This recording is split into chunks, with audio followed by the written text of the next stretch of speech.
Emperor Hadrian is looking out from the wall, and a Scotsman appears from behind a small hill and shouts up to him. "One Scotsman can beat any Roman." Hadrian says, "Brutus, go and sort him out." Brutus goes off and there's a clanging and clattering of swords. He doesn't come back. The Scotsman comes out and shouts up to Hadrian, "One Scotsman can beat any cohort of Romans." Hadrian says to Marcus, "Take your cohort and sort that bugger out." Off he goes with his cohort, and there is a clanging and banging of swords again, and they don't come back. The little Scot comes from behind the hill and shouts up at Hadrian, "One Scot can beat a legion of Romans." Hadrian says to Marcus Antony, "Go over there with your legion, sort that little bugger out." Marcus Antony marches his legion down the hill, and there's a banging and clashing and screaming, and as Hadrian watches, Marcus Antony staggers out blooded and battered, and he shouts up to Hadrian, "Don't send any more, it's a bloody trap, there's 2 of them." Hello and welcome back to the channel. While the previous joke may be wildly inaccurate, you might have guessed that today's video will be about Hadrian's Wall.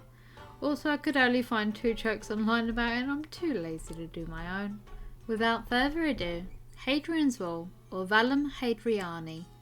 The Roman wall, Pict's Wall, or Valum Aelium, is a former defensive fortification of the Roman province of Britannia, begun in 122 AD, in the reign of the Emperor Hadrian, running from Wallsend on the River Tyne to the east of Bowness-on-Solway, in the west of what is now northern England.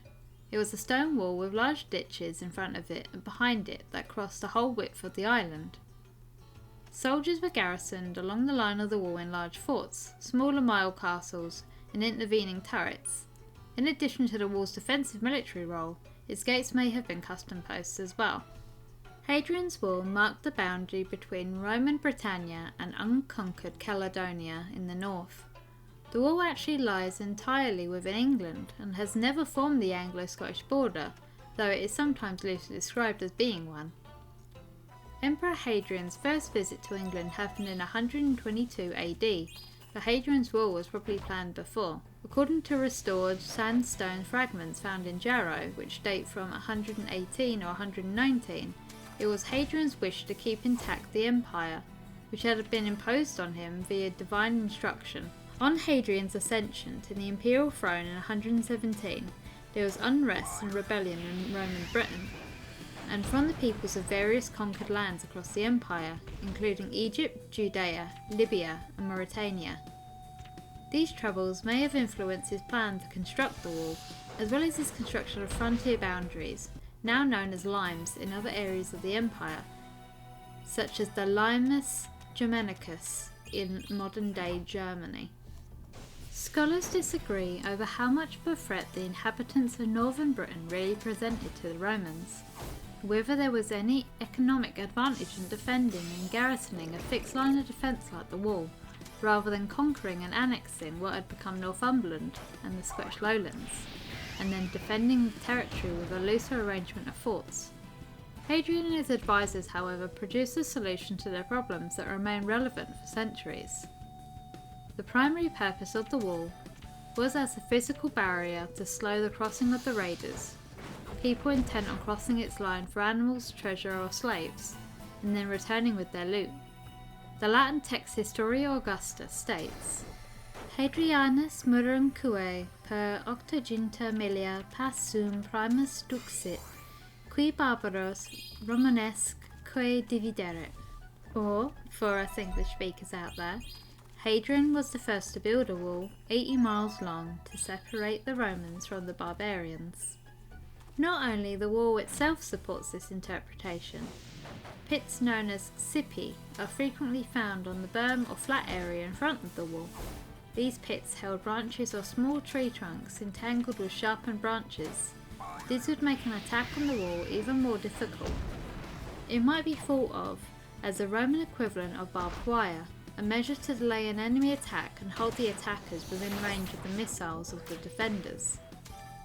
For nearly 3 centuries until the end of Roman rule in Britain in 410 AD, Hadrian's Wall was the clearest statement of the might, resourcefulness and determination of an individual emperor and of his empire.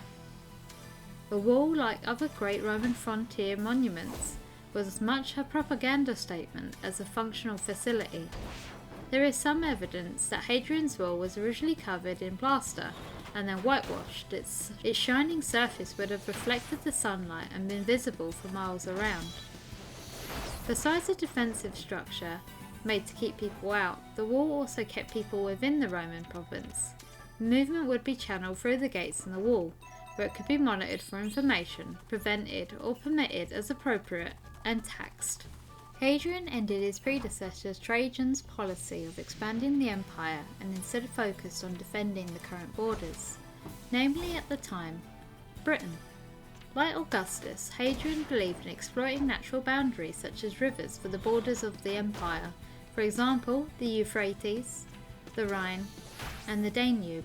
Britain, however, did not have any natural boundaries that could serve this purpose, to divide the province controlled by the Romans from the Celtic tribes in the north. With the construction starting in 122, the entire length of the wall was built with an alternating series of forts, each housing 600 men, and manned mile castles operated for between 12 and 20 men. It took 6 years to build most of Hadrian's wall, with the work coming from 3 Roman legions totaling 15,000 soldiers, plus some members of the Roman fleet. The building of the wall was not out of the area of expertise for the soldiers. Some would have been trained to be surveyors, engineers, masons and carpenters. After Hadrian's death in 138, the new emperor, Antonius Pius, left the wall occupied in a support role, essentially abandoning it. He began then building the Antonine Wall, about 160 kilometres north, across the isthmus running west-south, west to east, northeast. This turf wall ran 14 Roman miles, or about 60.8 kilometres, and had more forts than Hadrian's Wall. This area later became known as the Scottish Lowlands, sometimes referred to as the Central Belt or Central Lowlands. Antoninus was unable to conquer the northern tribes, so when Marcus Aurelius became emperor, he abandoned the Antonine Wall and reoccupied Hadrian's Wall as a main defensive barrier in 164. Between 208 to 211, the Emperor Septimus Severus again tried to conquer Caledonia and temporarily reoccupied the Antonine Wall. The campaign ended inconclusively, and the Romans eventually withdrew to Hadrian's Wall. The early historian Bede, following Gildas, wrote in 730 AD, thinking that it might be some help to the allies, whom they were forced to abandon, constructed a strong stone wall from sea to sea, in a straight line between the towns that had been built there for fear of the enemy, where Severus had also formerly built a rampart. Bede obviously identified Gildas's stone wall as Hadrian's Wall, which was built in the 120s, and he would appear to have believed that the ditch and mound barrier known as the Vallum, just to the south of and contemporary with Hadrian's Wall, was the rampart constructed by Severus. Many centuries would pass before just who built would become apparent. In the same passage, Bede describes Hadrian's Wall as follows: it is 8 feet in breadth and 12 in height, and as can be seen clearly to this day, runs straight from east to west. Bede, by his own account, lived his whole life at Jarrow, just across the River Tyne from the eastern end of the wall, at Wallsend. So as he indicates, he would have been very familiar with the wall. What he does not say is whether there was a walkway along the top of the wall. It might be thought likely that there was, but if so, it no longer exists. In the late 4th century, barbarian invasions, economic decline, and military coups loosened the empire's hold on Britain. By 410, the estimated end of Roman rule in Britain, the Roman administration and its legions were gone, and Britain was left to look to its own defences and government. Archaeologists have revealed that some parts of the wall remained occupied well into the 5th century. It has been suggested that some forts continued to be garrisoned by local Britons under the control of a Cohen figure and former Du. Hadrian's Wall fell into ruin, and over the centuries the stone was reused in some other local buildings. Enough survived in the 7th century for spolia from Hadrian's Wall to find its way into the construction of St. Paul's Church in Monk's Wycombe of Jarrow Abbey, where Bede was a monk. It was presumably incorporated before the setting of the church's dedication stone, still to be seen in the church, dated 23rd of April 685. Much of the wall has now disappeared. Long sections of it were used for road building in the 18th century, especially by General Wade to build a military road, most of which lies beneath the present-day B6318 military road, to move troops across the Jacobite Rising in 1745. The preservation of much of what remains can be credited to the antiquarian John Clayton. He trained as a lawyer and became a town clerk of Newcastle in the 1830s. He then became enthusiastic about preserving the wall after a visit to Chester's. To prevent farmers taking stones from the wall, he began buying some of the land on which the wall stood. In 1834, he started purchasing property around Stilrig near Craiglow. Eventually he controlled land from Brunton to Caulfields. This stretch included the sites of Chester, Carraborough, Housesteads and Vindolanda. Clayton carried out excavation at the fort of Silurnum and at Housesteads, and he excavated some mile castles. Clayton managed the farms he had acquired and succeeded in improving both the land and the livestock. He used the profits from his farms for restoration work. Workmen were employed to restore sections of the wall, generally up to a height of 7 courses. The best example of the Clayton wall is at Housesteads. After Clayton's death, the estate passed to relatives, but was soon lost to gambling. Eventually, the National Trust began acquiring the land on which the wall stands. At Wallington Hall near Morpeth, there is a painting by William Bell Scott which shows a centurion supervising the building of the wall. The centurion has been given the face of John Clayton. Hadrian's Wall was declared a World Heritage Site in 1987, and in 2005 it became part of the Transnational Frontiers of the Roman Empire World Heritage Sites, which also includes sites in Germany. Although Hadrian's Wall was declared a World Heritage Site in 1987, it remains unguarded, enabling visitors to climb and stand on the wall, although this is not encouraged, as it could damage the historic structure. On the 30th of March 2010, a public event illuminating Hadrian's Wall took place, which saw the root of the wall lit with 500 beacons. On the 31st of August and the 2nd of September 2012, there was a second illumination of the wall with a digital art installation called Connecting Light, which was part of the London 2012 festival. In 2018, the organisations which manage the Great Wall of China and Hadrian's Wall signed an agreement to collaborate for the growth of tourism and for historical and cultural understanding of the monuments. And a few years back, in 2021, workers for the Northumbrian Water found a previously undiscovered 3-metre section of the wall while repairing a water main in central Newcastle upon Tyne. The company announced that the pipe would be angled to leave a buffer around the excavated trench as to not disturb this newly discovered section of the wall. Another trademark of Hadrian's Wall was the Sycamore Gap tree, or the Robin Hood tree, which was a sycamore tree standing next to Hadrian's Wall near Craiglow in Northumberland, England. It was located in a dramatic dip in the landscape which was created by glacial meltwater and was a popular photographic subject.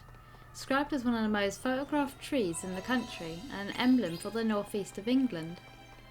The tree was planted in the late 19th century by the previous landowner John Clayton as a landscape feature, making it around 150 years old. The tree featured in a key scene near the beginning of the 1991 Kevin Costner film Robin Hood, Prince of Thieves, and has become known as the Robin Hood tree, although in reality it's 170 miles away from Sherwood Forest. It appeared in a music video for Bryan Adams' Everything I Do It For You, a song from the film soundtrack. The video was shown very often on British TV series Top of the Pops back in the day. It's also appeared in the TV crime drama Vera and in the documentary series More Tales from Northumberland with Robson Green. The site was popular among astrophotographers and stargazers. The tree escaped damage on the 30th of May 2003 when a helicopter filming British Isles and natural history crashed around 30 metres away. Narrowly avoiding presenter Alan Titchmarsh, the 4 on board the aircraft were lightly injured. Sadly, earlier this year the tree was cut down in the early morning on the 28th of September 2023. Locals heard nothing due to high winds caused by the storm Agnes, which we had raging here at the time. The Northumberland National Park Authority said they believed it was done deliberately, since the tree appeared to have been cut down with a chainsaw at the base of its trunk. There was also a white line spray painted on it just below the cut. The nature of the cut and the evident sharpness of the saw led police and park rangers to conclude it had been done by someone with considerable skill. Northumbria police arrested a 16-year-old boy later that day in connection with it, on suspicion of causing criminal damage, and then a 68-year-old man was also arrested the next day in connection with it as well. The destruction of the iconic tree led to an outpouring of anger and sadness. Over the decades, the tree had become the backdrop for marriage proposals, weddings, and the spreading of ashes of loved ones. On the 29th of September, a National Trust manager said that the stump seemed healthy and thought that the tree could possibly regrow in a coppiced form, although he added it would take a few years to develop into even a small tree, and around 150 to 200 years before it's anywhere close to what we'd lost. Seeds were collected from the tree, however, and have been used to propagate new saplings, and the inspection of Hadrian's Wall by Historic England revealed some damage had been caused by the tree as it fell. Thank you for watching and listening to my video, and a big thank you for those who made it to the end. I have a new mic set up. I hope it's noticeable. I'm way more comfortable using it, and I hope it's reflected in my videos going forward. Please don't forget to share, like and subscribe to the channel if you haven't, and I will see you again in the next video. Bye!